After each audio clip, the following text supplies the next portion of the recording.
झटपट होणारी, अगदी साधी, बनवायला खूप सोपी आणि फारच चविष्ट अशी ही भोगीची थाळी आज आपण बघणार आहोत। नमस्कार, मी सुवर्णाच रेसिपी मराठीमध्ये तुम्हा सर्वांचं खूप मनापासून स्वागत आहे। तर आज आपण अतिशय चविष्ट, साधी, सोपी आणि झटपट होणारी ही भोगीची थाळी कशी करायची ते बघणार आहोत। चला तर मग रेसिपी सुरू करूयात।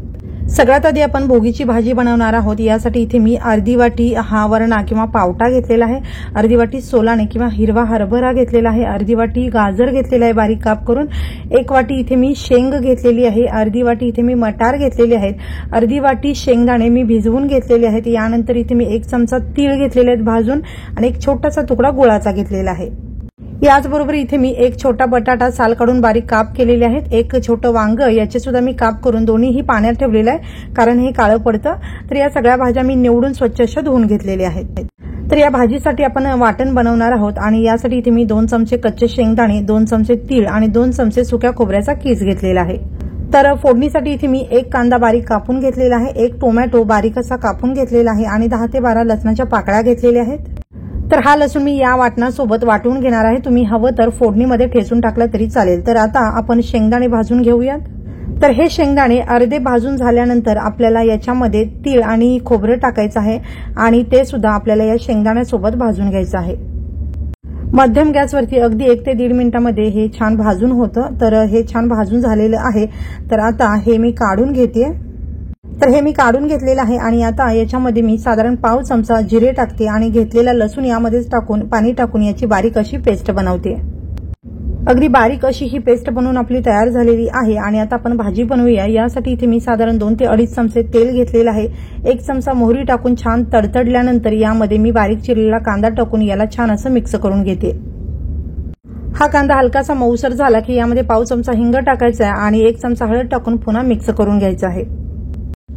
तर आता याच्यामध्ये बारीक चिरून घेतलेला टोमॅटो टाकून छान मिक्स करून घेऊयात आणि यानंतर आपण यामध्ये तिखट टाकूयात। तर इथे मी 2 ते 3 चमचे तिखट टाकते, तर तिखट तुमच्या आवडीप्रमाणे कमी जास्त करू शकताय। तर गॅस अगदी बारीक ठेवा, नाहीतर हे तिखट जळू शकतं। तिखट हलकंसं परतून झाल्यानंतर आपण जे वाटण बनवलं होतं ते सगळं वाटण यामध्ये टाकायचं आहे आणि याला छान तेल सुटेपर्यंत आता आपण परतून घेऊयात। मध्यम गॅसवरती अगदी 1 ते 1.5 मिनिटांमध्ये हे वाटण अगदी छान असं परतून होतं। तर हे वाटण छान परतून झालेलं आहे, याला छान असं तेल सुटलेलं आहे। तर आता आपण याच्यामध्ये ज्या आपण भाज्या घेतल्या होत्या त्या सगळ्या भाज्या यामध्ये घालून घेऊयात। तर इथे मी घेतलेल्या या ज्या भाज्या आहेत याचं प्रमाण तुमच्या आवडीप्रमाणे थोडंफार कमी किंवा जास्त करू शकताय। तर या भाज्या अगदी 1 मिनिटभर आपण या मसाल्यांसोबत मिक्स करून घेऊयात। तर या भाजीमध्ये तुम्ही बोरं आणि ऊसाची छोटे तुकडे करून घातला तरीही चालेल। तर ही भाजी मी 1 मिनिटभर छान अशी परतून घेतलेली आहे आणि आता याच्यामध्ये आपण जो बटाटा आणि वांग याचे काप केले होते हे सुद्धा टाकूयात आणि आता पुन्हा एकदा ही भाजी आपण छान मिक्स करूयात। यामध्येच आता आपण भिजवलेले शेंगदाणे घालूयात। तर तुम्ही हे शेंगदाणे न भिजवता कच्चे घेतला तरी चालेल किंवा भाजलेले शेंगदाणे अख्खे टाकला तरीही चालेल किंवा तुम्हाला हे शेंगदाणे आवडत नसतील नाही टाकला तरीही चालेल। यामध्येच आपण 1 चमचा भाजलेले तीळ टाकणार आहोत आणि गुळाचा 1 तुकडा टाकलेला आहे, 1 चमचा इथे मी धने पावडर आणि 2 चमचे इथे मी गोडा मसाला घातलेला आहे। गोडा मसाला नसेल तर गरम मसाला इथे तुम्ही वापरू शकताय। तर आता चवीनुसार मीठ आपल्याला घालायचं, इथे मी खडे मीठ वापरले, तुम्ही बारीक मीठ वापरू शकताय आणि आता याच्यामध्ये आपल्याला पाणी घालायचं। तर पाणी तुमच्या आवडीप्रमाणे तुम्ही घालू शकता, तुम्हाला भाजी कितपत पातळ किंवा दाटसर करायची आहे त्यानुसार तुम्ही इथे पाणी घालू शकताय। पण पाणी आपल्याला इथे गरम केलेलंच घालायचं, थंड पाणी आपल्याला अजिबात इथे वापरायचं नाहीये। तर ही भाजी मी मिक्स करून घेते आणि अजून थोडंसं पाणी यामध्ये मी घालते कारण मला थोडीशी पातळ अशी भाजी बनवायची आहे। तर आता गॅस बारीक करून मी याच्यावरती झाकण लावते। झाकण लावून साधारण 7 ते 8 मिनिटे आपल्याला ही भाजी छान शिजवून घ्यायची आहे। 7 ते 8 मिनिटांनंतर मी इथे झाकण काढलेलं आहे। मस्त अशी भाजी आपली तयार झालेली आहे। एकदा व्यवस्थित ढवळून घ्यायची आहे आणि आता या भाज्या शिजलेल्या आहेत का ते आपण चेक करूयात। तर इथे ही भाजी तुम्ही बघू शकता अगदी मऊसूद अशी शिजलेली आहे। भाजी आपली तयार झालेली आहे, अगदी रसरशीत आणि मस्त चवीची ही भाजी आपली तयार झालेली आहे। गॅस बंद करून ही भाजी मी काढून घेते आणि वरून 1 चमचाभर तीळ यामध्ये मी घालते आणि थोडीशी बारीक चिरलेली कोथिंबीर टाकते आणि ही भाजी आपली आता तयार झालेली आहे।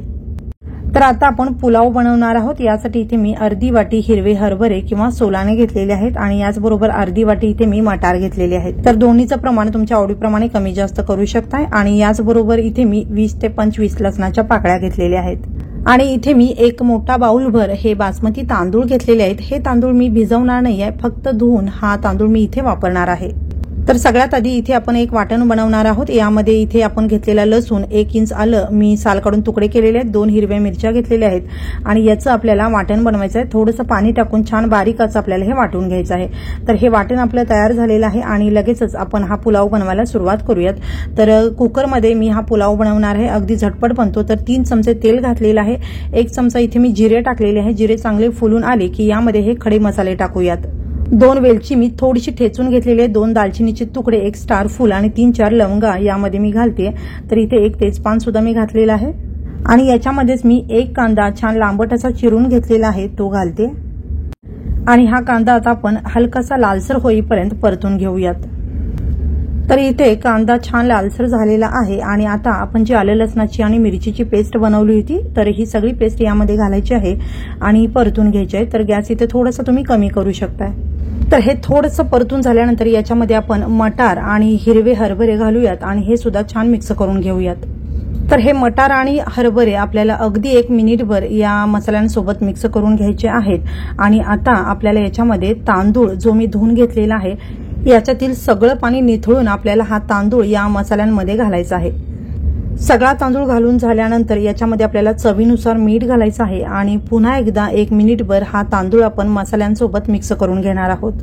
तर हा पुलाव कुकरमध्ये अगदी झटपट होतो। तर इथे मी तांदूळ व्यवस्थित 1 मिनिटभर छान असं मिक्स करून परतून घेतलेले आहेत आणि आता आपल्याला याच्यामध्ये पाणी घालायचं आहे। तर इथे या मोठ्या बाउलने मी 1 बाउल तांदूळ घेतलं होतं आणि 2 बाउल आपल्याला यानेच पाणी मोजून घालायचं आहे, म्हणजे जेवढं तांदूळ आपण घेतलेलं आहे त्याच्या दुप्पट पाणी आपल्याला इथे वापरायचं आहे। आता आपल्याला हे व्यवस्थित असं मिक्स करून घ्यायचं आहे। तर हे सगळं व्यवस्थित असं मिक्स करून घेतलेलं आहे। गॅस इथे मी मोठा केलेला आहे आणि आता याच्यामध्ये मी 10 ते 12 काजू टाकते, ऑप्शनल आहे, तुम्हाला हवं तर टाका, नाही टाकला तरी चालेल। तर आता कुकरचं झाकण लावून घेते आणि कुकरच्या 3 शिट्ट्या आपण काढून घ्यायच्या आहेत। हा पुलाव आपला होत आहे तोपर्यंत आपण इथे कारळ्याची किंवा कोरट्याची चटणी बनवूया। तर इथे मी 1 छोटी वाटी कारळं घेतलेलं आहे किंवा कोरटं घेतलेलं आहे आणि 2 चमचे सुकं खोबरं घेतलेलं आहे। तर खोबऱ्याच्या ऐवजी तुम्ही 2 चमचे शेंगदाणे किंवा 2 चमचे तीळ वापरू शकताय। तर हे कोरटं आपण छान असं भाजून घेणार आहोत। तर 2 ते 3 मिनिटे हे कोरटं आपल्याला व्यवस्थित असं भाजून घ्यायचं आहे।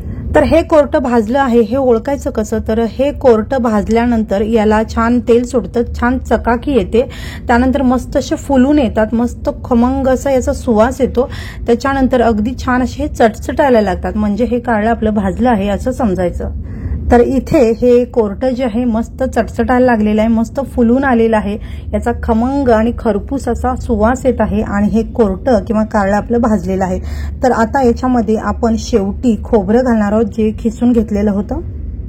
तर हे खोबरं आपल्याला खूप जास्त परतायचं नाही, अगदी काही सेकंद आपण याच्यासोबत हे मिक्स करून घेणार आहोत। कढई छान तापलेली आहे, कोरटं सुद्धा मस्त गरम आहे, अगदी अर्धा मिनिटापेक्षा कमी वेळात हे भाजून होतं। गॅस मी बंद केलेला आहे, पूर्णपणे थंड करून घ्यायचं आहे आणि मिक्सरच्या भांड्यामध्ये काढून यामध्येच आपण थोडंसं जिरं टाकूयात, साधारण पाव चमचा, आणि लाल तिखट इथे मी साधारण 4 चमचे टाकते। घरचं मसाला तिखट आपल्याला इथे वापरायचं आहे। तिखट तुम्ही आवडीप्रमाणे कमी जास्त करू शकता आणि थोडंसं मीठ म्हणजे चवीपुरतं मीठ घालायचं आहे, थोडीशी कोथिंबीर घालायची आहे आणि 10 ते 12 लसणाच्या पाकळ्या यामध्ये घालायच्या आहेत। हे वाटून घ्यायचं आहे आणि इथे आपली ही मस्त कारळ्याची चटणी तयार झालेली आहे। तर आता आपण मस्त मौसूद खरपूस पापुद्र आलेली तीळ लावून केलेली बाजरीची भाकरी बनवणार आहोत। यासाठी इथे मी बाजरीचं पीठ 2 वाटी घेतलेलं आहे आणि ही भाकरी छान मौसूद होण्यासाठी यामध्ये आपल्याला एक खास गोष्ट घालायची आहे, ती म्हणजे तांदळाचं पीठ। 2 चमचे तांदळाचं पीठ घालून हे जे पीठ आहे छान आपल्याला चाळून घ्यायचं आहे। तर हे पीठ चाळून घेतल्यानंतर इतक्या पीठामध्ये जर तुम्ही छोट्या भाकरी बनवलात तर तुमच्या 4 भाकरी तयार होतील आणि मोठ्या भाकरी बनवलात तर तुमच्या 3 भाकरी तयार होतील। तर इथे मी मोठ्या भाकरी बनवणार आहे, यासाठी याचे मी 3 भाग बनवून घेते आणि तिसरा जो भाग आहे तो मी बाजूला काढून घेते, कारण भाकरी थापण्यासाठी हे पीठ मी वापरणार आहे आणि इथे मी 2च भाकरी बनवणार आहे। तर आता या पिठामध्ये हलकसं चवीपुरतं मीठ घालायचं आहे, छान मिक्स करून घ्यायचं आहे आणि पाणी मी उकळायला ठेवलेलं आहे साधारण 1 वाटीभर। तर हे पाणी आपण थोडं थोडं टाकून यामध्ये मिक्स करणार आहोत। तर ही भाकरी मस्त पापुद्र आलेली मौसूद हवी असेल तर पाणी असं मस्त उकळलेलं आपल्याला घ्यायचं आहे। तर हे सगळं आपल्याला व्यवस्थित असं मिक्स करून घ्यायचं आहे। तर हे पिठाचं मिश्रण हलकसं हात लावण्यासारखं झालं की आपण हाताने याला छान असं मळून घेणार आहोत। तर सुरुवातीला आपण जे उकळलेलं पाणी घातलेलं आहे त्याच्यामध्येच हे पीठ छान असं मळून घ्यायचं आहे। त्यानंतर आपण गरजेनुसार यामध्ये पाणी टाकून हे पीठ अगदी मस्त असं मळून घेणार आहोत। तर ही भाकरी टम्म फुगलेली होण्यासाठी, पापुद्रा येण्यासाठी आणि खमंग चवीची लागण्यासाठी हे पीठ छान असं मळून घेणं खूप गरजेचं आहे। तर मध्ये मध्ये थोडासा पाण्याचा हात घेऊन हे पीठ आपल्याला छान असं मळून घ्यायचं आहे। तर हे पीठ तुम्ही जितकं छान मळाल तितकी सुंदर तुमची भाकरी बनून तयार होईल। तर हे पीठ मळून झाल्यानंतर इथे मी हे 2 गोळे बनवून घेतलेले आहेत। एक गोळा मी बाजूला ठेवून देते आणि या गोळ्याला थोडंसं मी तीळ लावणार आहे। तीळ थोडंसं इथे मी पसरवून घेतलेलं आहे आणि या गोळ्याला मी लावून घेते। व्यवस्थित आपल्याला हे तीळ छान असं दाबून घ्यायचं आहे। जर तुम्हाला अजून तीळ लावायचं असेल तर व्यवस्थित असं सगळ्या बाजूनी याला तीळ लावून घेऊ शकताय। आणि आता ताटामध्ये किंवा परातीमध्ये जर तुम्ही करत असाल तर खाली थोडंसं पीठ आपल्याला अशा पद्धतीने भुरभरून पसरवून घ्यायचं आहे आणि या गोळ्याला व्यवस्थित पीठ लावून अशा पद्धतीने आपल्याला ही भाकरी थापून घ्यायची आहे। तर हे पीठ आपण छान उकळलेलं पाणी घालून मळलेलं आहे, त्यामुळे भाकरीची काठ जी आहे ते अजिबात चिरणार नाहीयेत। अगदी परफेक्ट अशी भाकरी आपली बनून तयार होईल। तर मध्ये मध्ये थोडासा पिठाचा हात लावून आपल्याला अशा पद्धतीने ही भाकरी छान अशी थापून घ्यायची। तर तुम्हाला कितपत जाडसर किंवा पातळ भाकरी थापायची आहे तेवढी पातळ किंवा जाड तुम्ही भाकरी थापू शकता। तर इथे मी मध्यम अशी ही भाकरी थापून घेते। अगदी परफेक्ट अशी ही भाकरी आपली थापून झालेली आहे। तवा मी गरम करायला ठेवलेला आहे आणि आता आपण ही भाकरी तव्यावरती टाकूयात।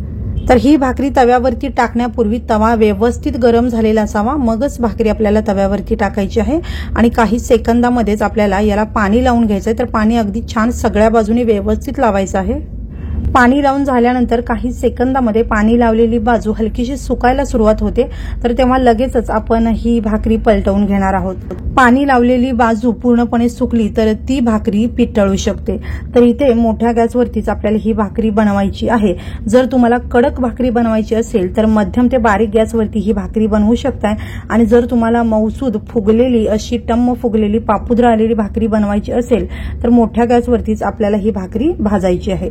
भाकरीची पाठीमागची बाजू आपल्याला व्यवस्थित अशी भाजायची आहे, त्यामुळेच आपली भाकरी टम्म अशी फुगली जाते। तर अशा पद्धतीने तुम्ही हाताने किंवा उलाटण्याने दाबून ही जी पाठीमागची बाजू आहे ती छान भाजू शकताय। तर इथे तुम्ही बघू शकता पाठीमागची बाजू अगदी छान भाजली गेलेली आहे आणि त्यामुळेच ही भाकरी मस्त अशी टम्म फुगलेली आहे। तर बघू शकताय अगदी परफेक्ट अशी ही भाकरी आपली तयार झालेली आहे। तर इथे भाकरी बनवण्यासाठी सांगितलेल्या टिप्स वापरून तुम्ही जर भाकरी बनवला तर अगदी परफेक्ट मस्त खरपूस अगदी मऊसूद आणि मस्त पापुद्रा आलेली भाकरी तुमची तयार होईल। तर अशा पद्धतीने आपण सगळ्या बाजूनी व्यवस्थित अशी भाकरी भाजून घेऊयात। तर ही भाकरी तयार झालेली आहे। तर ही भाकरी आता मी काढून घेते। तर तुम्ही बघू शकता अगदी मऊसूद अशी भाकरी झालेली आहे आणि याचा पापुद्रा बघा किती छान आलेला आहे।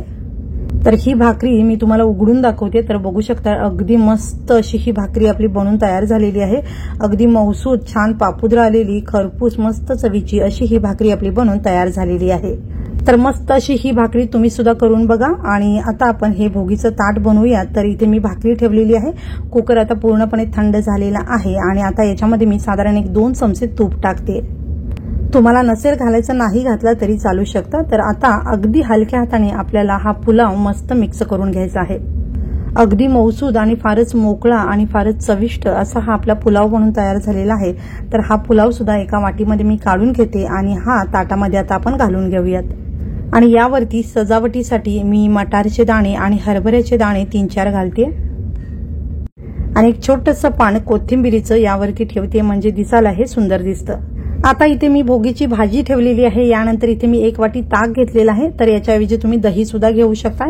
मस्त कोरट्याचं किंवा कारळ्याचं तिखट घेतलेलं आहे आणि इथे मी बोरं घेतलेली आहेत आणि गाजराचे काप घेतलेले आहेत। यासोबतच तिळगुळ तिळाची वडी घेतलेली आहे, गावरान आंब्याचं सुकं लोणचं घेतलेलं आहे आणि या बाजरीच्या गरम गरम भाकरीवरती घरचं 1 चमचाभर लोणी अतिशय सुंदर लागतं।